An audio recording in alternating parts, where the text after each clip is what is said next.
जय सिया राम। कार्तिक मास काफ़ी महत्वपूर्ण है और इस कार्तिक के महीने में कई खगोलीय घटनाएं घटने वाली हैं। ग्रहों की चाल बदल रही है। 19 नवंबर को जिस दिन कार्तिक पूर्णिमा है उस दिन साल का आखिरी चंद्र ग्रहण भी लग रहा है। इस चंद्र ग्रहण का क्या प्रभाव पड़ेगा और चंद्र ग्रहण के दौरान पूजा आराधना का क्या फल मिलेगा और साथ ही हम हनुमान जी के को कैसे प्रसन्न करें इस चंद्र ग्रहण, क्योंकि माना जाता है कि ग्रहण काल में हनुमान जी का पूजा पाठ अगर करें, आप उनकी आराधना करें तो फल कई गुना बढ़ जाता है। ये बताने के लिए इस वक्त हमारे सामने उपस्थित हैं ज्योतिषाचार्य डॉक्टर रजनीकांत श्रीवास्तव जी। स्वागत है आपका आचार्य जी। राम राम। आचार्य जी, 19 तारीख को यानी कार्तिक पूर्णिमा के दिन आखिरी चंद्र ग्रहण लग रहा है, क्या फलाफल आप देख रहे हैं? जय श्री राम, जय हनुमान जी। दर्शकगण, आप लोगों को मैं थोड़ा सा लीक से हटके भी मैं बताता हूँ और आज भी बताऊँगा और मैं कुछ टिप्स आपको देना चाहूँगा चंद्र ग्रहण के ऊपर भी। वैसे आपको भी पता है कि 19 तारीख को चंद्र ग्रहण है और चंद्र ग्रहण पूर्णिमा के दिन है। पूर्णिमा को ही लगती है। साइंटिफिक रीजन भी आपको पता है। सूर्य चांद के बीच में पृथ्वी आ जाती है, जितना पोर्शन ढक जाता है उसके छाया से, तो वो चंद्र ग्रहण हम लोग बोलते हैं। खगोलीय घटना है, लेकिन इसका मानव जीवन पर बहुत प्रभाव पड़ता है और साइंस इसको माने या ना माने ये देखा हुआ है। चंद्रमा मन का कारक है, चंद्रमा माता का कारक है, चंद्रमा आपके सोच विचार का कारक है। बोलते हैं ना, चंद्रमा मनसो जातक, शास्त्र में भी बोला गया है। आज चंद्रमा पे ही ग्रहण लग रहा है, तो इसका मतलब संकट किस पे है? चंद्रमा पे। ये लगाता कौन है? शास्त्र के हिसाब से राहु। राहु को छाया ग्रह माना गया है। अब हनुमान जी से इसको कोरिलेशन वो लीजिए, रिलेशन कीजिए। हनुमान जी की घटना में आपको पता है कि वो सूर्य को भी मुंह में निगल लिए थे, उनमें इतनी ताकत है। और सूर्य किसके? सूर्य से चंद्रमा चमकते हैं, प्रकाशित हैं। तो सूर्य के ऊपर कोई ग्रहण लग जाए, चंद्रमा के ऊपर बोला पृथ्वी पे संकट मोचन हनुमान जी बैठे हों, तो रक्षा कौन करेगा? हनुमान जी करेंगे। हनुमान जी रक्षा करेंगे। अब इसमें देखिए, चूंकि ये भारत में पूर्ण रूप से नहीं लग रहा है। अच्छा। मान के चलिए 95% तो लग ही नहीं रहा है। अच्छा। ये थोड़ा सा अरुणाचल प्रदेश के साइड में और असम के साइड में इसकी, मतलब पूर्वोत्तर इलाके में, पूर्वोत्तर इलाके में थोड़ा सा इसका प्रभाव है। तो उस इलाके के लोगों को कुछ विशेष परहेज की जरूरत है।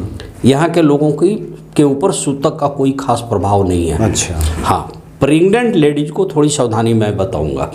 और क्यों उनको करना है, जब सूतक लागू नहीं है तो उनको क्यों करना चाहिए वो भी मैं बताऊंगा।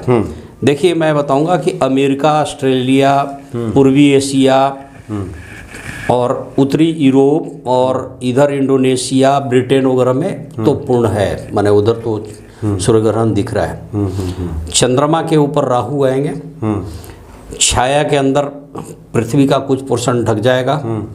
चंद्र ग्रहण है जो कि 19 तारीख को पूरे दिन, मान के चलिए पूरे दिन समाप्त होने के रात्रि 4:39 पर भी कृतिका नक्षत्र में कुछ शास्त्रों में वर्णन आ गया है। अच्छा, ऐसा रहेगा।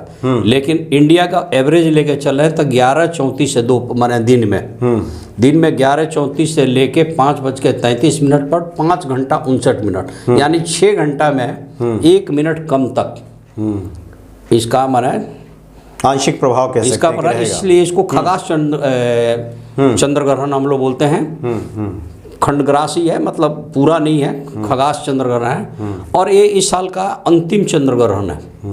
इस साल जितने भी चंद्र ग्रहण हुए उसका अंतिम है। और इसका वृषभ राशि के अंदर ये घटना घटने जा रही है।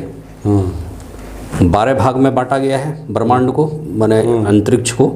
तो उसमें वृषभ राशि की यहाँ पे वो है, वहीं पे चंद्रमा ग्रहण लग रहा है। तो वृषभ राशि के ऊपर थोड़ा सा तो इफेक्ट पड़ेगा। अच्छा।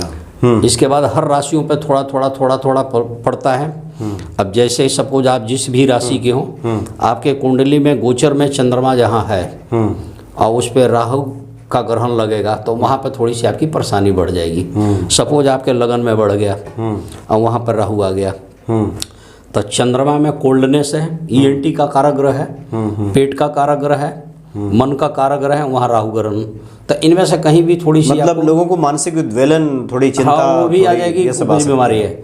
किसी का मान लीजिए चेस्ट पे का कारक ग्रह है, वहाँ राहु है तो चेस्ट पे ना सकती है, एंजाइना पे ना सकती है। ये चीज़ें कुंड हर आदमी का मैन टू मैन डिफर करता है कुंडली। तो चंद्रमा पे राहु की है। तो जनरली मैंने क्या देखा है कि तुला कुंभ मीन के लिए तो बड़ा अच्छा है, मैंने कोई खास बैड इफेक्ट नहीं आ रहा है और अच्छा ही लगा, सफलता वगैरह मिलेगी, प्रोग्रेस वगैरह दिख रहा है।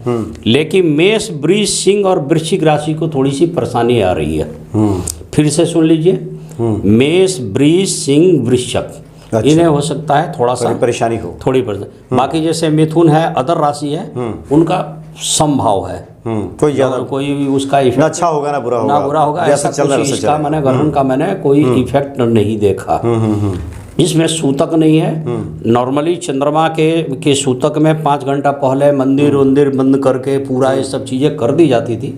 ये सब करने की कोई जरूरत नहीं। अच्छा, आपने बताया कि पश्चिम के देशों में इसके प्रभाव है, उसका है तो क्योंकि वहाँ बहुत के सारे लोग हमारे करेंगे। ऐसे भक्त हैं जो कि कमेंट्स करते हैं, कहते हैं हाँ। वो पश्चिम के देशों में रहने वाले भी लोग हैं जो वो कि- लोग परहेज करेंगे। तो वो लोग इसका परहेज करें, जो परहेज जो बताया अब गया है। उनका जो परहेज है, कहते हैं कि prevention is better than cure. सावधानी थोड़ी सी ले लेने में कोई बुराई नहीं है। अगर कोई प्रेग्नेंट लेडीज है तो अपना पूरा का पूरा नाप ले। कोई जैसे पहले तो हम लोग सरकंडे से गांव में लोग नाप तोल करवाते थे, शहर में है, विदेश में है, अमेरिका में है, ब्रिटेन में सरकंडा कहाँ मिले उन्हें, तो एक धागा इस हिसाब से नाप के स्ट्रेट वे किसी चीज़ से टेप लगा के स्ट्रेट खड़ा कर दे। घर में कूसा की लकड़ी होगी, उससे छीटा उटा मार देंगे, गौमूत्र का रेडिएशन ग्रहण का कर मतलब देता आप अपने लंबाई के हिसाब से है। हाँ जी, हाँ जी, हाँ जी। कोई चीज लें, अगर जैसे सरकंडा की लकड़ी होती थी या कोई भी आप धातु नहीं, लें वहाँ रेशम की धागा है, और रेशम का धागा, उसको क्या करें, दीवार में लगा दें, हाँ, चिपका कर स्ट्रेट खड़ा कर स्ट्रेट खड़ा कर दें उसको। देखिए, अच्छा, हाँ, उस टाइम में वक्र की स्थिति टेढ़ा मेढ़ा पोजीशन में नहीं होता है। बच्चे की पैदाइश के टाइम में ये माना जाता है कि वैसे ही टेढ़ा हो जाता है बच्चा। अच्छा, इसलिए ये प्रतीक है कि आप ये उसको प्रतीक है कि सीधा आप कर दें। ग्रहण का, देखिए सीधा, ग्रहण का संबंध जो है ना, ग्रहण का मतलब कि वो ग्राह कर रहा है, मतलब आपको चाँप रहा है वो, खंडित कर रहा है, उसमें हाँ, ग्रहण खंडित लगा कर रहा है, रहा है उसमें और डिस्टर्ब कर रहा है। हाँ जी, हाँ जी, हाँ जी। तो ये कर रहा है। इसका सबसे ज़्यादा इफेक्ट, सृजन शब्द एक संस्कृत में आती है और हिंदी में आती है। कोई चीज़ निर्मित हो रही हो, उसको ज्यादा प्रभावित- ईश्वरीय निर्मित कोई चीज़ हो रही है। जैसे आपके मन में कोई विचार निर्मित हो रही है, आपके पेट में कोई बच्चा पल रहा है, कोई फसल निर्मित हो रही है, उग रही है। तो ग्रहण का प्रभाव सृजन वाले चीज़ों पे सबसे ज़्यादा पड़ता है। सृजन माने वो चीज़ अब उग रही हो, सृजन ज्यादा डिस्टर्ब होता है। हाँ, तो उससे। वहाँ पे डिस्टर्ब है, क्योंकि वो बड़ा सेंसिटिव जगह है, सेंसिटिव रहते हैं। निर्माण काल है। हाँ जी, तो निर्माण वहाँ हो रहा पर है। निर्माण का ड्यूरिंग द, कहते हैं ना, प्रोसेस ऑफ मैन्युफैक्चरिंग, जो भी बोल लीजिए, तो वहाँ पे ये चीज़ें ये इफेक्ट करता है। तो ग्रहण वहाँ लग रही है, राहु का ग्रहण है और चंद्रमा के ऊपर है, तो आपको बचाना यहाँ पे है। अब इसके बचाने के तरीके मैं बता दूँ। ग्रहण के टाइम में आप थोड़ा सा गौमूत्र छिड़क दिए, रेडिएशन या उसके तुरंत बाद कर दीजिए। उस टाइम में कोई आदमी कैंची वैंची चाकू उकू का कोई ऐसा काम न करे, कपड़ा सिलना काट कूट करना है, ऐसा कोई चीज़ नहीं करना चाहिए। क्योंकि आप राहु तो काट ही रहे हैं और आप भी काटना शुरू कर, तब प्लस प्लस मत कीजिए, तो उसको आप घटाइए। तो सृजित नगर कोई भी औरत और प्रेगनेंसी में लेडीज को चाहिए कि उन्हें स्ट्रेट, अगर लेटना भी है तो स्ट्रेट लेटे, आड़ी तिरछा होकर टेढ़े मेढ़े और अपना मुंह वगैरह टेढ़ा वढ़ा ना करे, अंग टेढ़ा ना करे। शारीरिक विकृति हाँ, टाइप का उससे कुछ पैदा लगे। होने से मैंने बच्चे का ऐसा देखा गया है कि ये चीज़ें हैं। तो कूसा की लकड़ी, तुलसी जी से रेडिएशन कटती है। दूध है, अब भाई चल रहा है, छोटा घर में बच्चा है, दूध तो पिएगा ही, 5 घंटे का टाइम है, तो उसके दूध में थोड़ा सा तुलसी छोड़ दीजिए। कई लोग घास जो होती है दुर्वा, गणेश जी को बड़ा प्रिय है, इसको धुल धाल के रखते हैं, पानी से इसका छींटा उटा मार देते हैं। ये भी तरीके हैं। कुछ लोग फ्रीज में खाना रखते हैं, उसमें तुलसी दल डाल देते हैं। डाल देते हैं। वैसे नॉर्मली चूंकि दूषित पका हुआ जो है खाना, तो उस टाइम में हम लोग जो स्वस्थ लोग हैं, बड़े लोग हैं, अब बच्चे हैं, बूढ़े और इनके ऊपर लागू नहीं करना चाहिए। 5 घंटा नहीं खाना चाहिए। उसका खास करके पका हुआ जो भोजन रखा है पहले वो सब से नहीं रखना चाहिए, तो नहा धोआ के त्याग देना। और उसके बाद वो करना चाहिए। तो घर में गौमूत्र छिड़क दे, हनुमान जी का नाम लेके हनुमान जी की वो जो ओम बना दिया है दरवाजे पे, तो उस घर से रेडिएशन निगेटिव ऊर्जा भाग जाती है, चाहे किसी भी तरह की हो। मतलब मुख्य दरवाजे पे हनुमान जी का स्मरण करते हुए नाम लेते हुए ओम लिखते हैं। हाँ जी, ओम बना दें। कई लोग स्वास्तिक भी बना देते हैं। तो ये चीज़ है, चाहे जय श्री राम या जय श्री हनुमान जी आप लिख दें, आपके घर से रेडिएशन गायब हो जाएगी। आप कभी भी देख लीजिएगा, ये चीज़ें हैं नेगेटिव ऊर्जा नहीं। हाँ जी, हाँ जी, वो सब। तो राशि वाइज इसका क्या इफेक्ट है मैं फिर बता रहा हूँ। तुला कुंभ मीन वालों के लिए तो बहुत अच्छा है। वृष राशि में चूंकि ये घटना घट रही है खगोलीय, तो थोड़ी सी उनकी परेशानी होगी। उन आदमी को तो हनुमान जी की आराधना जरूर करना चाहिए। या ओम नमः भगवते वासुदेवाय नमः का जाप करें, ओम विष्णुवे नमः, भगवान विष्णु का जाप करें, श्री राम जी का नाम लें, अपने इष्ट देवता का नाम लें। मेष वृष सिंह वृश्चिक राशि को थोड़ी सी परेशानी होगी अच्छा इस घटना से। बाकी जो अदर राशियां हैं इनके ऊपर कुछ भी नहीं है, एज यूजुअल इसका इफेक्ट पड़ रहा है। तो ये है इसका प्रभाव। मतलब खगोलीय या इसको बोलिए कि खगाश चंद्र ग्रहण, आंशिक चंद्र ग्रहण, जो भी आप बोलना चाहें आप अपनी भाषा में बोल दें। लेकिन कभी भी चंद्र ग्रहण को हम लोगों को या बच्चों को सिखाना चाहिए, चाहे बड़ों को, ओपन आई से नहीं देखना चाहिए। क्योंकि रेडिएशन आंखों को बहुत डिस्टर्ब नुकसान करता है। ऐसा नहीं कि छत पे चले जाए। हाँ नहीं, तो उस टाइम में नहीं देना चाहिए। अब जैसे 11:34 से 5:33 जो 6 घंटे का लगभग ये ड्यूरेशन है, इसमें बचना चाहिए चांद को देखने से। बाकी टीवी के मार्फत से आप देख लें, वो ज़्यादा अच्छा रहेगा। और कृतिका नक्षत्र में जिसका जन्म है उनको थोड़ी सी परेशानी होती है, जो मैंने बता दिया वृषभ राशि वालों के लिए। बाकी हनुमान जी का जाप आप उतना टाइम में कर रहिए, जय श्री राम बोलते रहिए।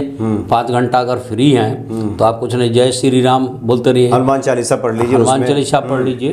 तो ये सब चीज़ें आपको रक्षा ही करेगा। और गौमूत्र, तुलसी जी, कूश की लकड़ी और दुर्वा घास जिसको बोलते हैं, तो इन चीज़ों से रेडिएशन को कम किया जा सकता है। ग्रहण के निगेटिव ऊर्जा को कम किया सकता है। और जिनके कुंडली में चंद्रमा जहाँ बैठा है जन्म से, और आज के डेट में गोचर में जहाँ चंद्रमा है वहाँ पे ग्रहण का इफेक्ट पड़ता है। किसी के 10म भाव में है, 10म भाव कर्म स्थान है, 10म भाव पिता का भी कारक ग्रह है, तो नौकरी में थोड़ी दिक्कत आ जाती है, पिता बीमार होने लगते हैं। अब सपोज मान लीजिए घर का मान लीजिए हम बड़े बेटे हैं, तो हमारे कुंडली में 10म भाव में सूर्य हो और वहीं चंद्रमा हो, तो परेशानी होगी। चंद्रमा वैसे तो कहते हैं कि माँ का कारक है, भवन भूमि का भी है, गाय का भी है। माता तो माता है, गंगा भी माता है, पृथ्वी माता है, अपनी माता है, सासू माता है। तो इन सब चीज़ों पे ग्रहण लगेगा और इसके थोड़े बहुत इफेक्ट पड़ते हैं, हर राशि पे पड़ता है, लेकिन इतने कम पड़ता है कि आप लोग महसूस नहीं कर सकते। जिनको ज़्यादा नुकसान होता है उन्हें पता चलता है कि हाँ जी हमारा तो ये हुआ, इफेक्ट हुआ। लेकिन इसका पड़ता है, सबसे ज़्यादा इफेक्ट पड़ता है सृजन होते हुए चीज़ों की। मन में कोई अच्छी प्लानिंग चल रही हो और ग्रहण का टाइम में उसमें जाके ग्रहण लगेगा। मन में चंद्रमा मन का कारक है, कोई बच्चा पेट में डेवलप हो रहा है, कोई चीज़ अंकुरित हो रही हो, कोई पौधा उग रहा है, इसका दुष्प्रभाव देखने को मिलता है। इसलिए बेहतर यह है कि उस दौरान आप पूजा पाठ में संलग्न रहें। आप हनुमान जी के भक्त हैं तो चलाएं, चाकू न चलाएं, चीरफाड़ का कोई काम न करें, मैंने इस तरह की चीज़ें हैं। और हनुमान जी का सहारा लीजिए, जय श्री राम बोलिए, भगवान राम का नाम लिखिए 108 बार, जी हाँ जी ऐसा बनाइए। तो इस तरह से आप जो करेंगे तो क्या देखेंगे, ग्रहण का प्रभाव कुछ भी नहीं पड़ेगा, बल्कि उल्टे उसका एक लाभ मिलेगा। जो ग्रहण काल में किया गया जो पूजा पाठ है उसका पुण्य कई गुणित होकर के फिर व्यक्ति के पास पहुंचता है, ऐसा भी कहा गया। जी हाँ, जी हाँ। चलिए, बहुत बहुत धन्यवाद आपका आचार्य जी, आपने काफ़ी अच्छी जानकारी दी। 19 नवंबर जिस दिन पूर्णिमा है, कार्तिक पूर्णिमा, और ग्रहण लग रहा है, तो जहाँ भी इसका पूर्ण प्रभाव है वहाँ तो भक्तों को पूरी तरह से जो आचार्य जी ने सलाह दी है उस पर अमल करने की आवश्यकता है, लेकिन भारत में भी जहाँ पे आंशिक प्रभाव है वहाँ भी लोग इसका सदुपयोग करें इस समय का, तो पुण्य फल की प्राप्ति होगी और हनुमान जी की प्रसन्नता प्राप्त होगी। बहुत बहुत धन्यवाद आपका। जय श्री राम, जय श्री हनुमान जी।